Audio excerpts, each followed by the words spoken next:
3 months after the Velthari Armada entered human space, Overseer Kithros stood on the bridge of his damaged flagship and counted the ships that remained under his command. 47 vessels out of 1,000.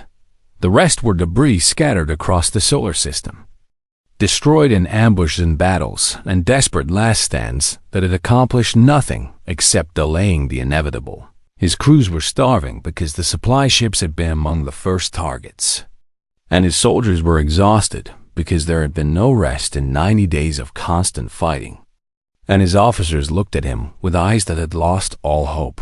Kithros had lived for 12,000 years and conquered more worlds than he could remember. But he had never known defeat until now a communication request appeared on his display, and he recognized the signature of the human flagship that had been hunting him across the inner system. Admiral Yunji Wang appeared on the screen, and her face showed none of the triumph that Kithros would have expected from a victorious commander. "Overseer Kithros," she said formally, "the war is over, and I am offering you terms of surrender." Kithros laughed, and it was a broken sound that echoed strangely through his crystalline form. "The Velthari do not surrender," he said. "In 50,000 years we have never surrendered to anyone." "Then let this be the first time," Unji replied. "Abandon your ships and your weapons and all your technology, and we will provide escape pods that will drift until the Dominion sends armed rescue vessels to collect you."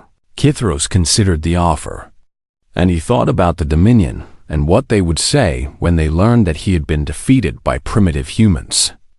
And he thought about the shame that would follow him for the rest of his very long life. "You would let us go?" he asked, and there was suspicion in his voice. "We would let you go," Unji confirmed. "We are not interested in extermination, and we do not want to rule your people. And we simply want to be left alone." For a long moment, Kithros said nothing as he weighed his options and considered the future. Then he made his decision.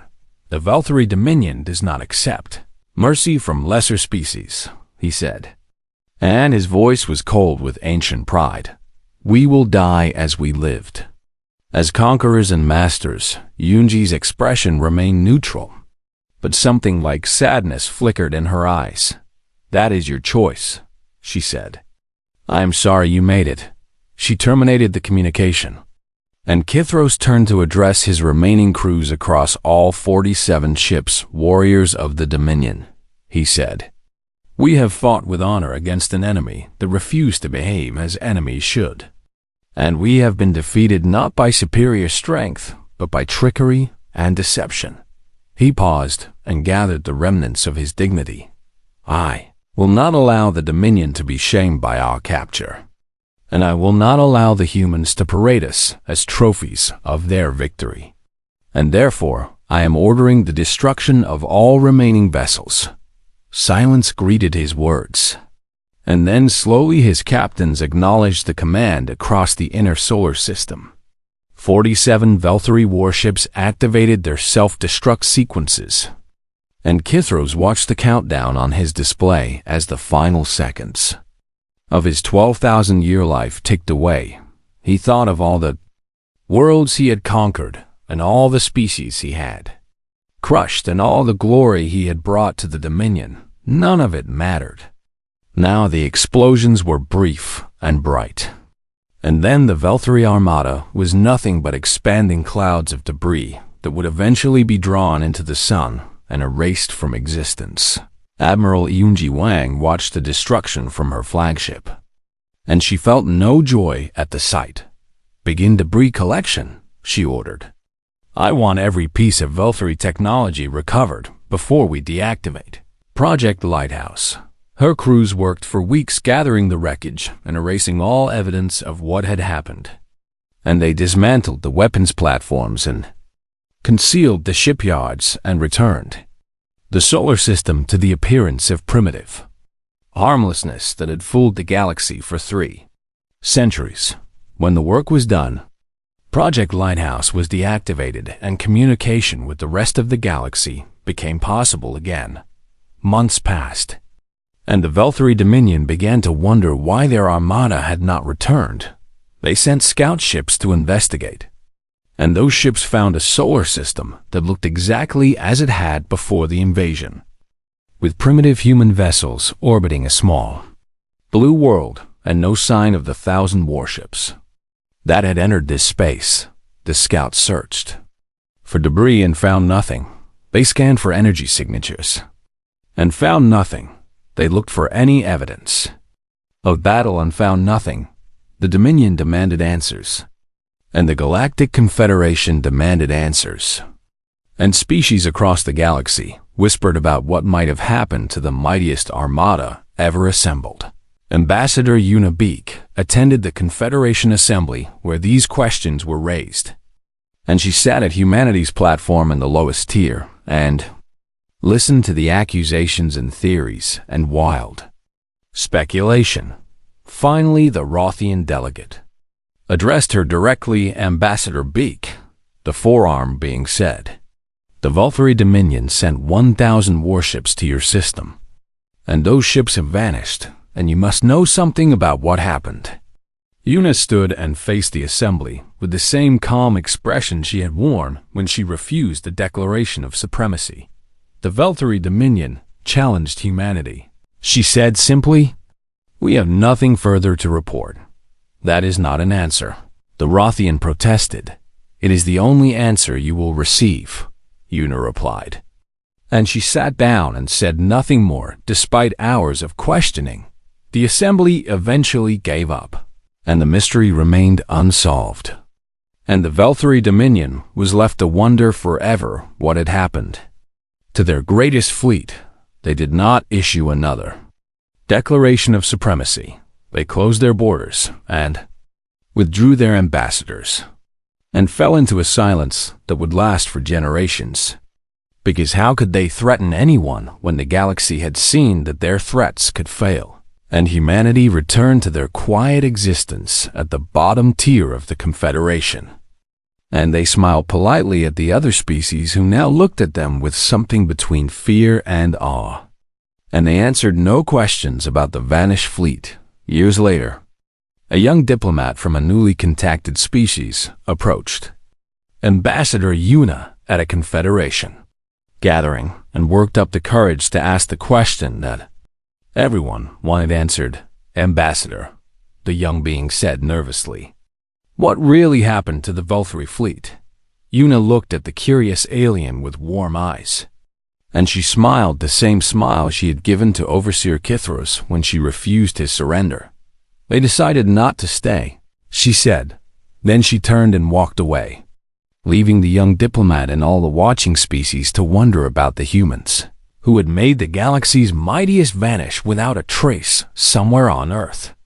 General Doan Park retired to a quiet home in the mountains, and Dr. Minji Seo returned to her research on Titan, and Admiral Yunji Wang took command of a defense force that officially did not exist.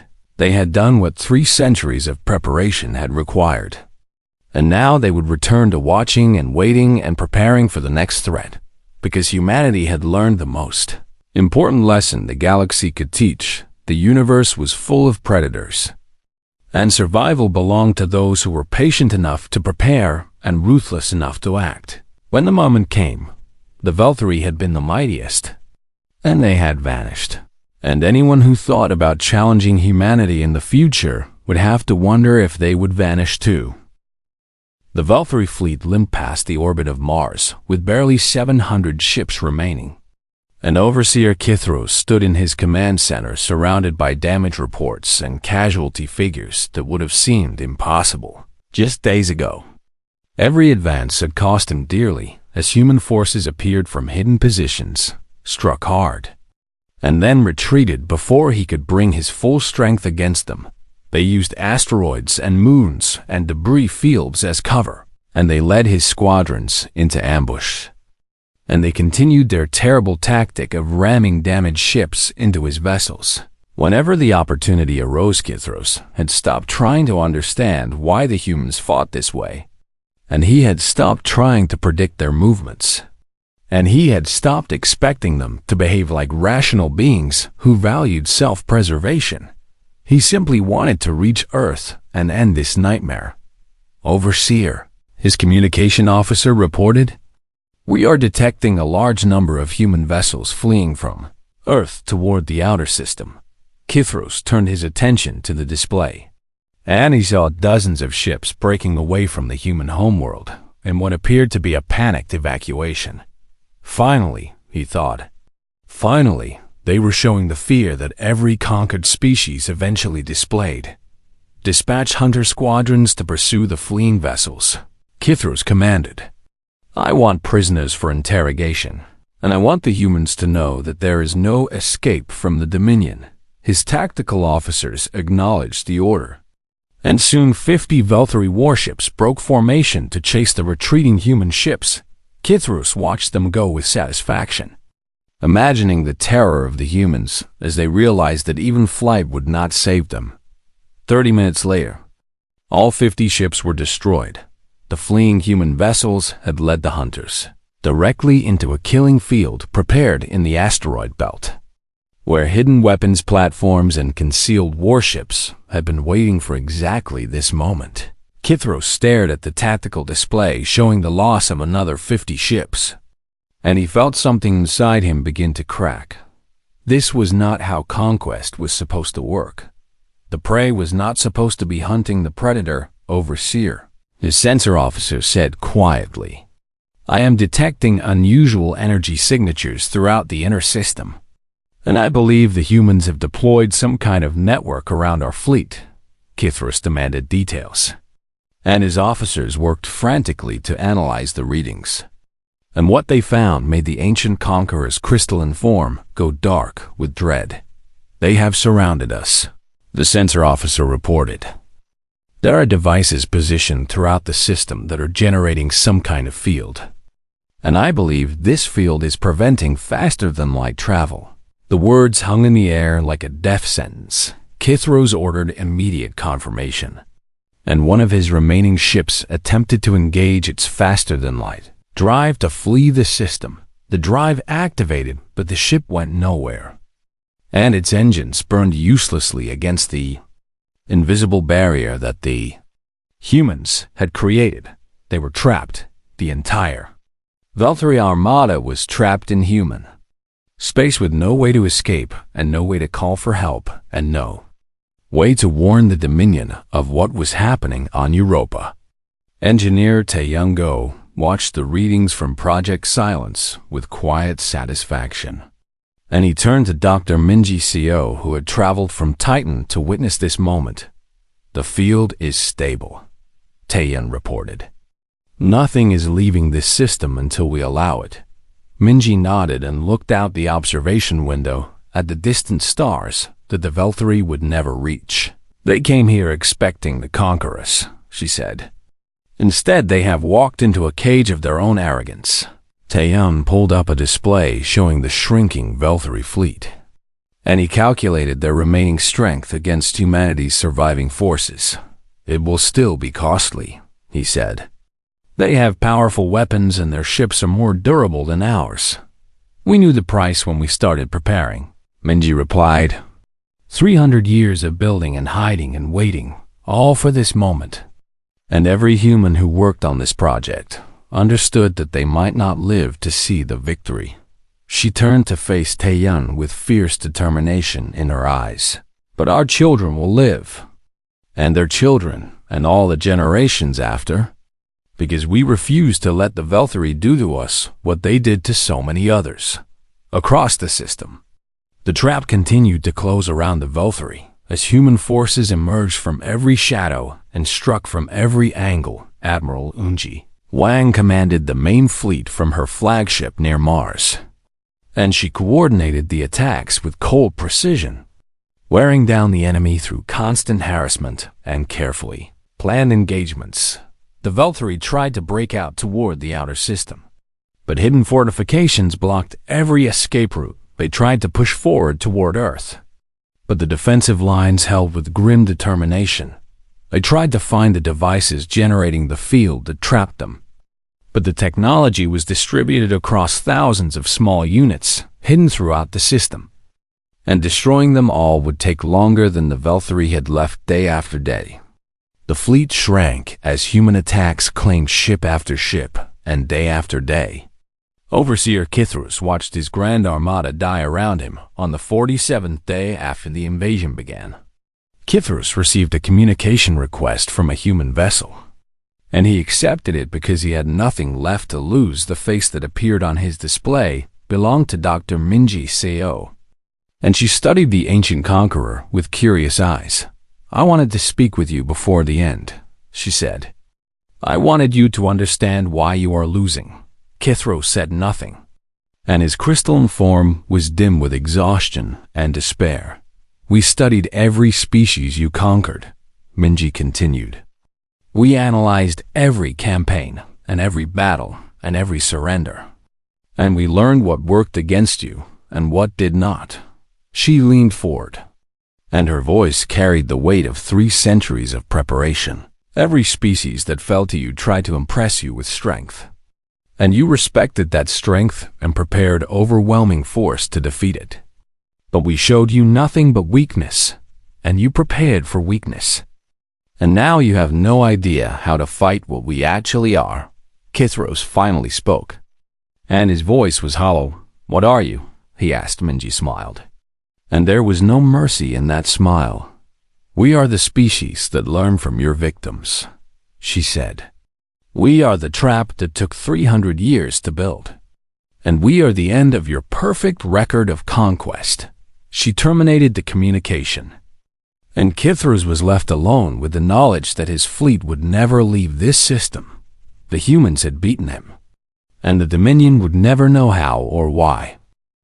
The Valkyrie Armada emerged from faster-than-light travel at the edge of the Sol system, like a swarm of glittering death. And 1,000 warships arranged themselves in perfect formation as they prepared to crush yet another defiant species.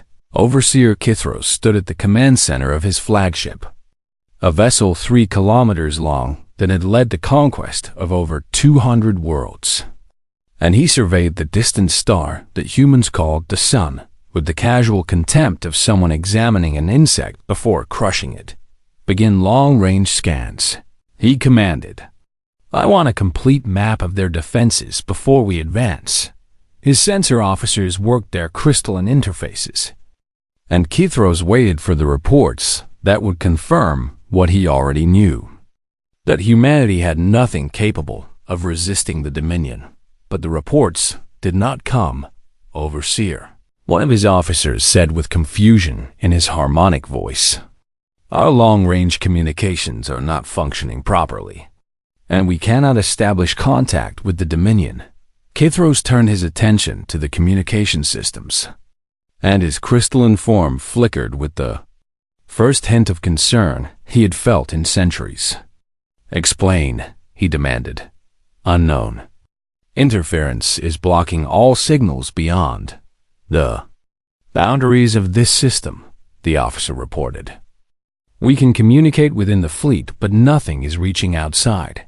Kithros considered this development for a moment before dismissing it as irrelevant, because the armada he had brought was more than sufficient to conquer a primitive species like humanity, and he did not need reinforcements or communication with the Dominion to complete this simple task.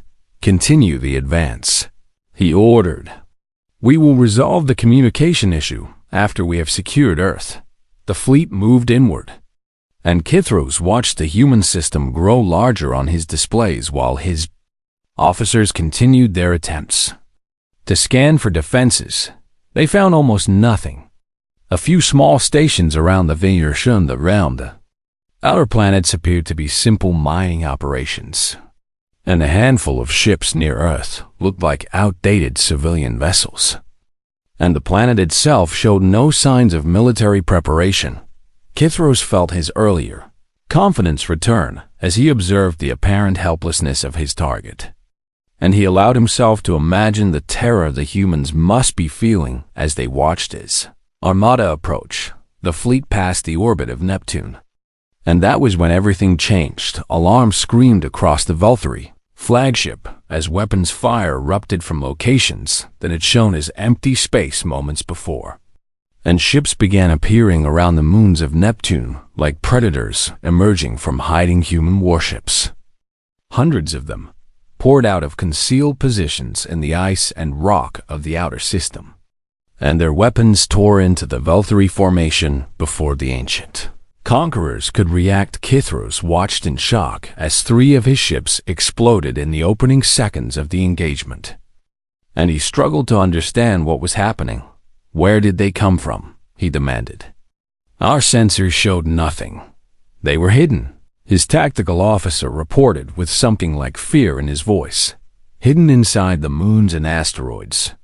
And our sensors never detected them." The battle around Neptune raged with terrible intensity as human ships engaged the Valkyrie fleet with weapons that should not have existed. And Kithros realized with growing horror that everything he had believed about humanity was wrong.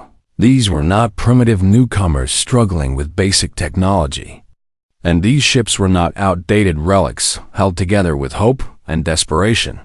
These were purpose-built warships, designed specifically to fight the Valkyrie.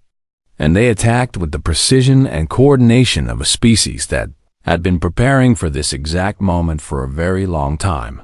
But even with surprise on their side, the humans were still outmatched. Valkyrie weapons were ancient and powerful and refined over 50,000 years of conquest. And slowly the superior firepower of the Armada began to push the human defenders back. Kithros felt his confidence returning as his ships destroyed one human vessel after another.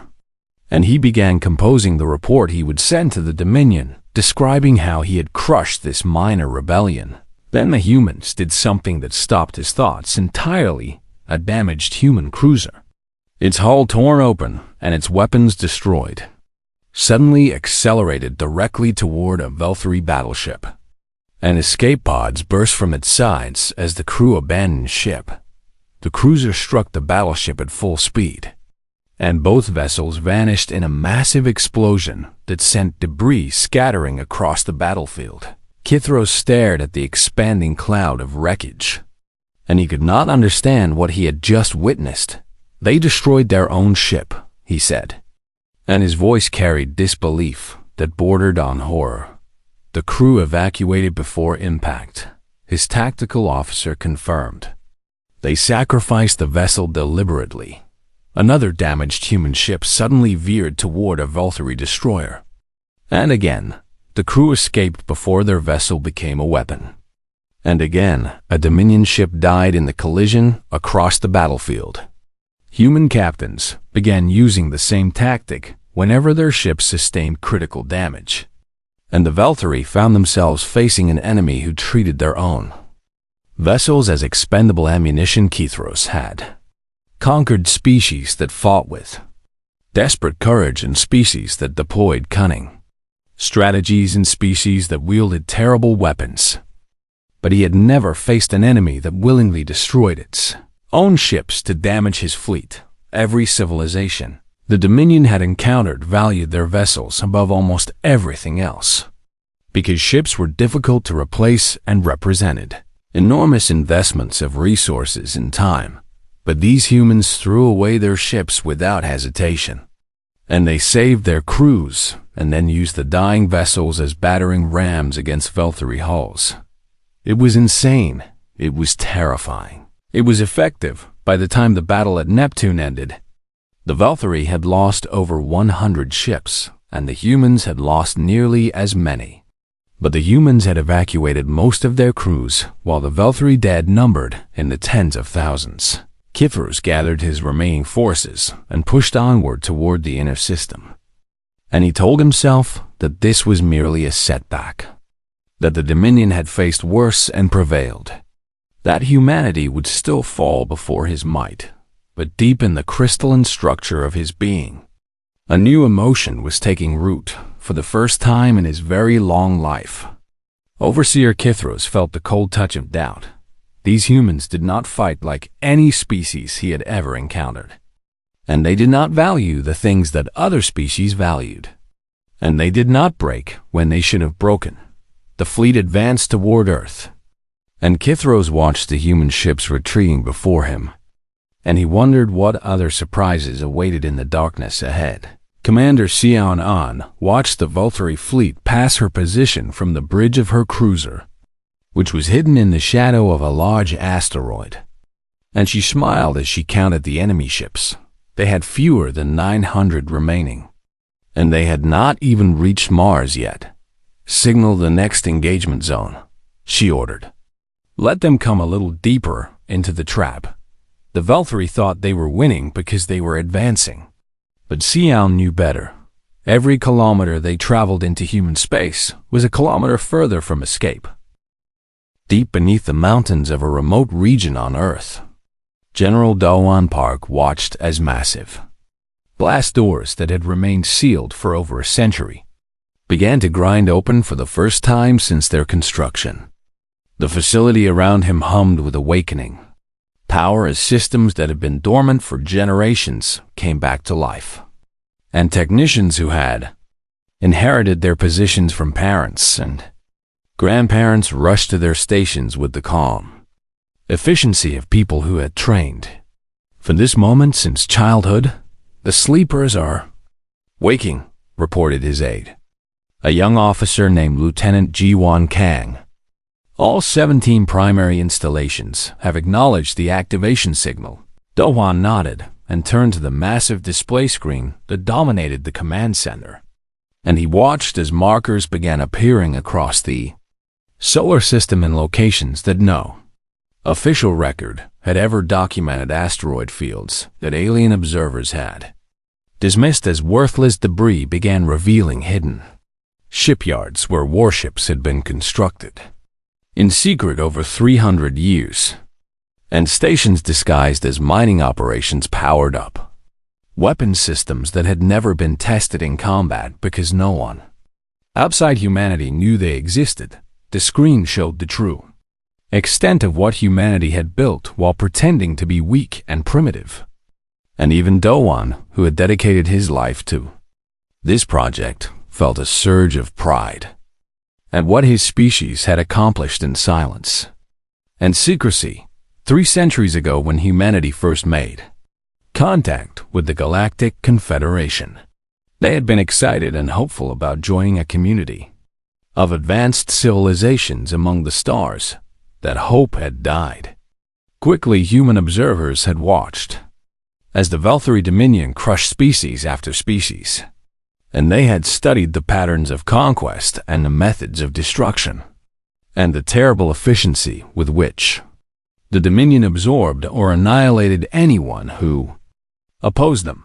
The leaders of Earth had gathered in secret and made a decision that would shape humanity's future, and they had chosen to appear weak while growing strong in the shadows. Every technological breakthrough was hidden, and every military advancement was concealed in facilities buried beneath moons and asteroids and the dark places between worlds where no alien eyes would ever look. The humans who attended Confederation assemblies wore outdated equipment and flew aging ships and spoke of their species as struggling newcomers who posed no threat to anyone. It was the greatest deception in human history, and it had worked perfectly for 300 years. "General Park," came a voice from the communication station. "Dr. Minji Seo is requesting a secure channel from Titan Station." "Put her through," Dohan said. And a moment later, the face of a woman in her 60s appeared on a secondary screen. Minji Seo had spent 40 years developing the technologies that would give humanity a chance against the Dominion, and her gray hair and lined face showed the cost of that dedication. "Project Lighthouse is ready," Minji reported, and there was fierce satisfaction in her voice. "The moment the Vulturi fleet enters our system, we can cut their communications completely, and they will be unable to contact the Dominion or call for reinforcements." Dowan felt some of the tension in his shoulders ease at this confirmation, because Lighthouse was perhaps the most crucial element of their defense plan. The Vulturi had never faced an enemy they could not overwhelm with numbers, And if their invasion fleet found itself isolated and unable to summon the vast reserves of the Dominion, then perhaps humanity would have a chance. What about Project Silence? Dowan asked. Taeyeon is running final tests on Europa, Minji replied. He says we will have full capability within 2 weeks. Project Silence was their final trap. A network of devices that would prevent faster-than-light travel within the solar system once activated.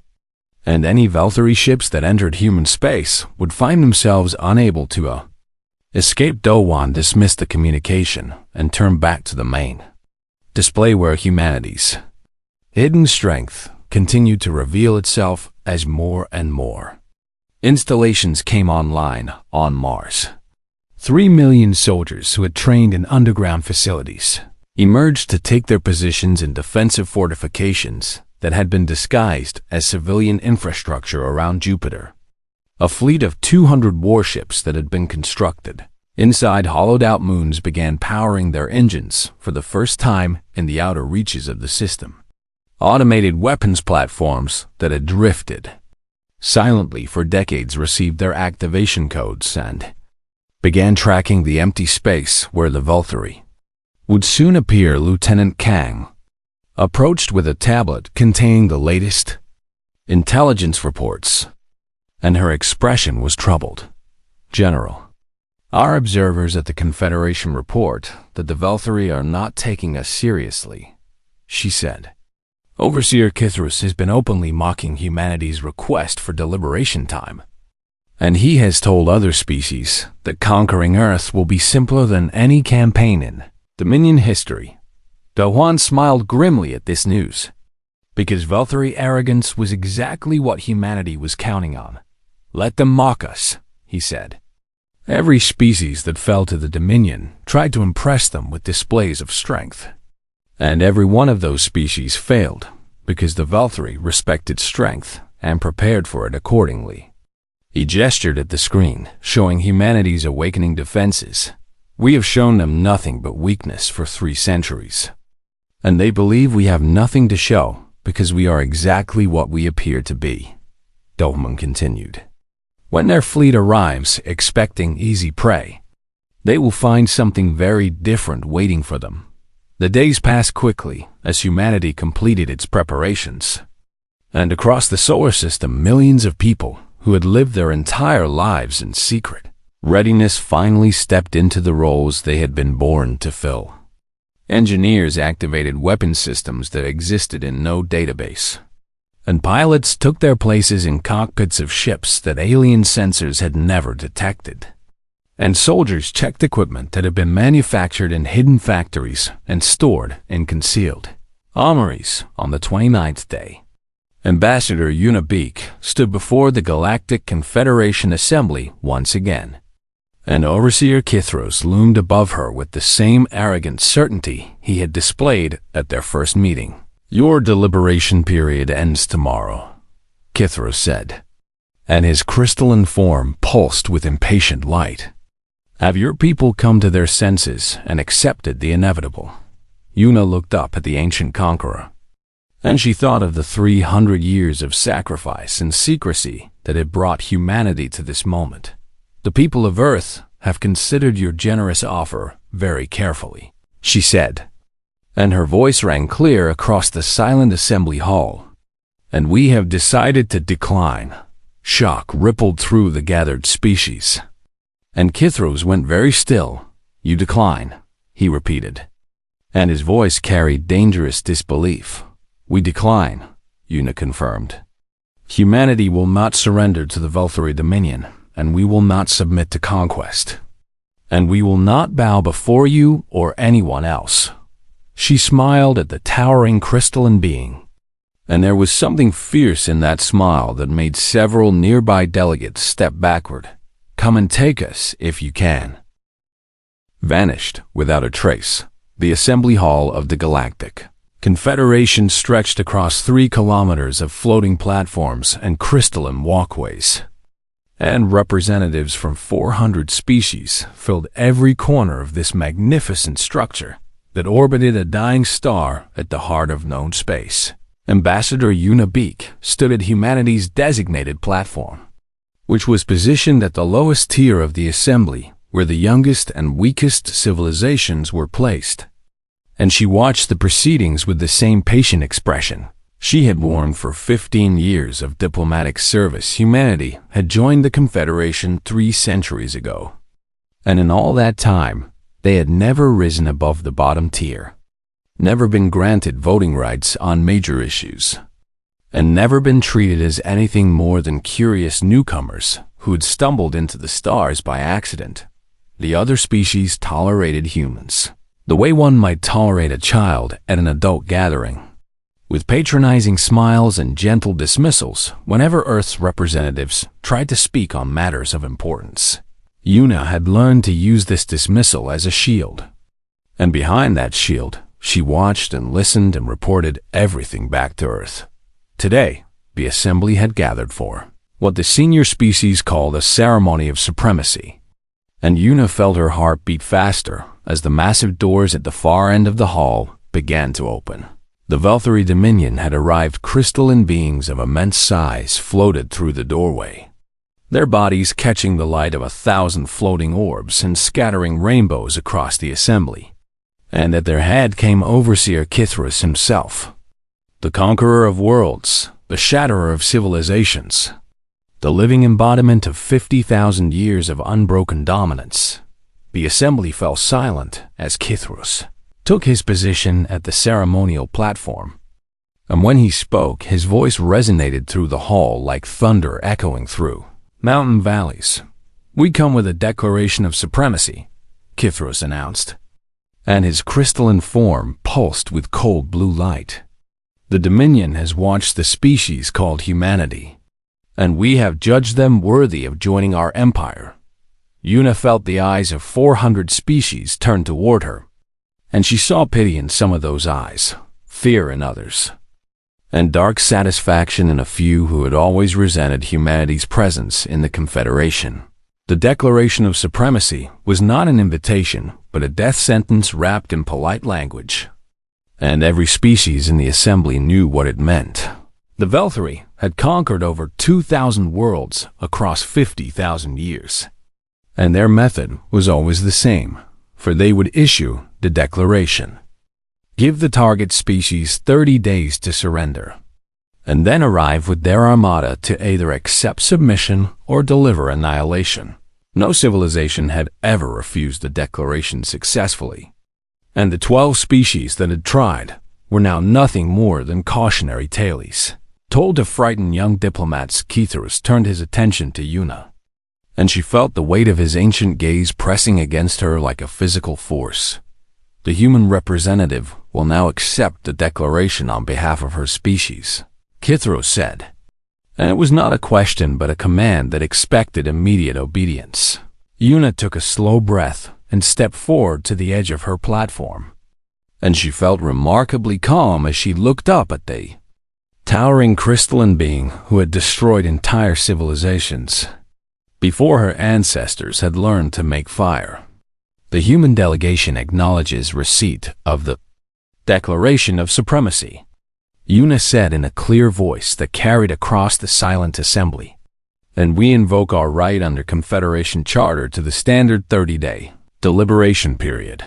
A ripple of shock passed through the assembly, and Una heard gasps and whispered conversations erupting across the hall. No species had ever invoked the deliberation period, for it was considered a formality written into ancient laws that no one expected to be used.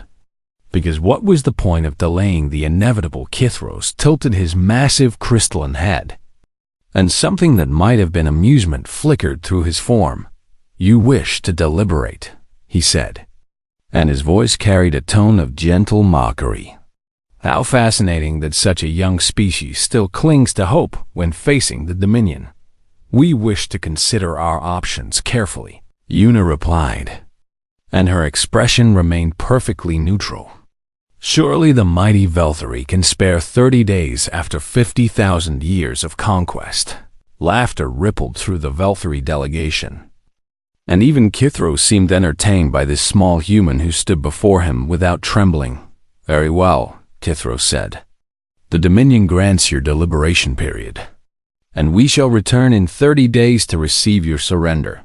He paused and leaned closer, and his crystalline form cast strange shadows across Yuna's face. "Use this time wisely. Human," Kithros said, "say goodbye to your world while you still can. For when we return, there will be no more delays and no more hope." Yuna bowed her head slightly in acknowledgement, and she gave no other response as Kithros and his delegation departed the assembly hall with the same terrible majesty with which they had arrived the moment the Velthari were gone. Representatives from a dozen species rushed toward the human platform with expressions of concern and curiosity, and barely concealed excitement at the drama unfolding before them. Ambassador Beak. "What are you thinking?"